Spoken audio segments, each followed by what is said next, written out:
Thanks for joining us. I'm Casey Drescher. Welcome to another episode of City Connection, a quick look at city happenings so you can dive deeper into what's going on in your city, stay informed and connected. Our first story. Most of us don't have the time to do a deep dive into government programs and policies that affect us. But what if you could learn about a crucial city function during a coffee break? Stephanie? What do you get when you combine the two? Coffee with a cop. Coffee with a Cop is a great way for the community to meet officers face to face and have a casual conversation over a cup of joe. Maybe you have a question or a problem in your neighborhood, or maybe you just want to get to know the men and women serving the city. There's no scripts or formal agendas, just people talking about making their community a better place. It's really important to have a good working relationship with our community here, and we love the Santa Barbara community.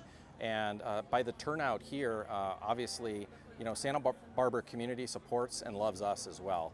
So this Coffee with a Cop event and future events are really important for us to gain the opportunity to build those partnerships, to have those face-to-face conversations, and just meet your fellow officers that are around protecting you, your family, and this wonderful city 24 hours a day, 7 days a week. Police are planning on having more Coffee with a Cop opportunities in the near future. Sergeant Ragsdale says SBPD is looking at having events on the waterfront, west side, the Mesa, and the east side. So if you're looking for an opportunity to connect with your local law enforcement, check out the next Coffee with a Cop in your area. You might be surprised at how much you have in common. Our neighboring cities, local businesses, and community organizations have been really busy celebrating National Bike Month. The goal? Encourage the community to try 2- and even 3-wheel transportation instead of driving alone in a car. With a month filled with events, from a cycle and movie night to community bike rides, this May, the City of Santa Barbara partnered with Santa Barbara County Association of Governments in CycleMaynia.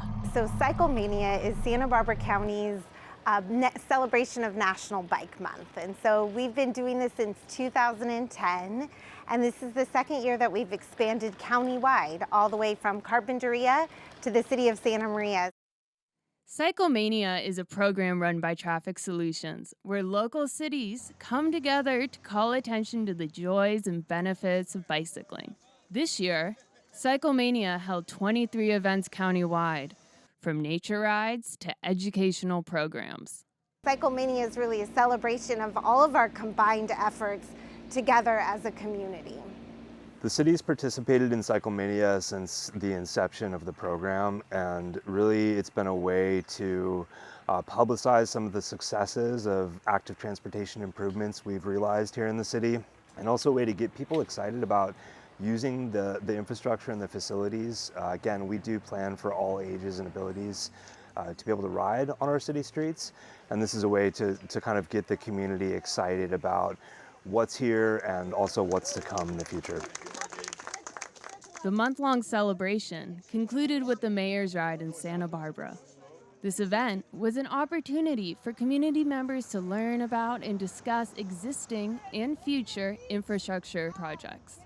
I personally love riding with people with all ages because it really tells if the infrastructure on our streets is working or not, and that riding with lots of our community members again really informs the future vision of our streets. Santa Barbara Mayor Randy Rouse was joined by his fellow South Coast mayors, county supervisors, and local officials to showcase the newly constructed Las Positas multi-use path, one of the city's many bike-friendly projects. We have a lot of just recently constructed projects and projects coming online soon that will be absolutely transformational to our city. A lot of it is with all age infrastructure in mind and also increasing the safety along our roadways. From the city lens, we see areas that we know need improvement, whether it's a safety improvement or whether it's a circulation improvement. But really we rely on community members to help us pinpoint where to focus our efforts in the way that will best serve their natural flow of how they get to work, how they get to school, the routes that they prefer, and the routes that they use. Infrastructure is not the only way the city supports the biking community. In 2021, the city launched a public pilot bike share program partnering with B-Cycle, providing electric bikes to residents as an affordable alternative transportation. We've really come to find that bike share is a viable public transit option for city residents and as well as people coming to Santa Barbara. We want, when you open your front door, that you have a choice to walk or bike as well.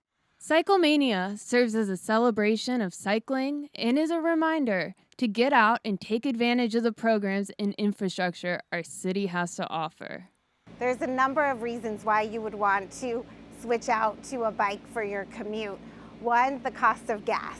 It's increasingly expensive to drive a car, and it's increasingly less expensive to hop on a bike or to use a program like B-Cycle in the city of Santa Barbara, where it just makes sense to swap out 1 or 2 commutes with your car a week and try an alternative transportation like bicycle.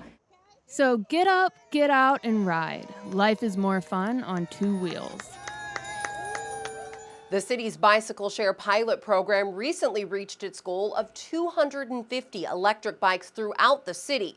For more on how the city prioritizes transportation equity, check out www.santabarbaraca.gov/biking. Traveling in general can be a stressful experience, but a recent effort by the Santa Barbara Airport to make sure everyone feels supported and assisted is blooming. The airport is now one of 200 airports globally participating in the Sunflower program. Passengers with a hidden disability may voluntarily choose to wear a sunflower lanyard, sticker, or wristband to discreetly indicate they need a little extra assistance or time. Airport staff are trained to recognize the sunflower and are available to provide assistance and support as needed. Here at the airport, over 70 people have been trained so far, and that number continues to grow with TSA, airlines, concessions, airport staff, stakeholders, really just to make sure that our traveling public has a good experience and lessen that anxiety a little bit. People that you see that may be in wheelchairs or other kind of disabilities that are visible are much easier to spot and try to help them out. But with hidden disabilities, you may not know that somebody standing right next to you, it has some kind of a fear or some anxiety or some issue going through TSA.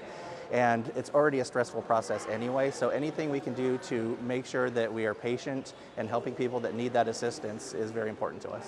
So far, close to 150 travelers have already registered to participate in the Sunflower program, and all 4 of the airport's direct connections are also participating.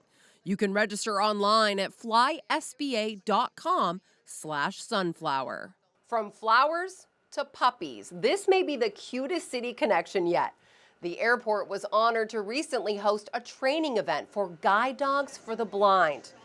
Compassionate collaboration unleashed. Guide dog puppies in training and volunteer puppy raisers participated in a specialized training exercise to teach the pups how to navigate all aspects of a busy airport. The trainees were able to experience the diverse set of noises and movements of an airport, including the process of a TSA checkpoint. The event was part of the puppies' journey to becoming guide dogs that will one day assist travelers who are blind or visually impaired.